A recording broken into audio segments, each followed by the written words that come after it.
競噴胡椒噴霧衝突賀國慶。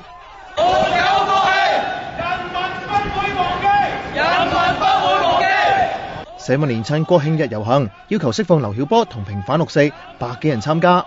結束一黨專政。去到近中聯辦，警方突然唔俾行，話副棺材太大喎。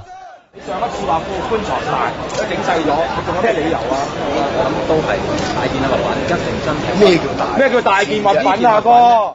交涉咗一輪都係唔俾過，仲無情發泄話遊行時間夠啦，要佢哋全部離開。咁玩嘢法，國慶唔興就奇啦。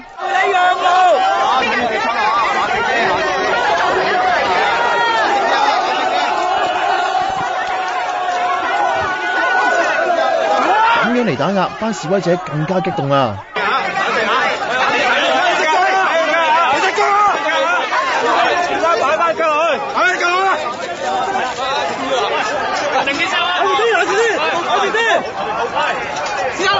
你哋唔好打人啊！小米心啊！你哋唔好打人啊！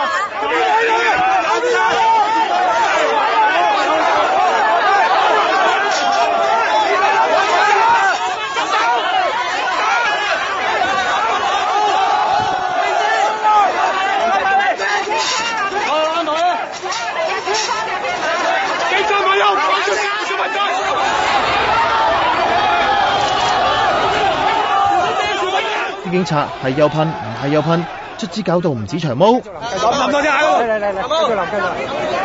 連撈嘅攝影師都無端端舐埋嘢，唔係人嚟都冇武器，自己人都中埋招啊！警方拉咗5個示威者，到夜晚至准自簽100蚊擔保外出，可能會告佢哋喺公眾地方行為不檢。陶君行批評警方先話唔俾棺材過，後嚟連人都唔俾去示威，做法離晒譜。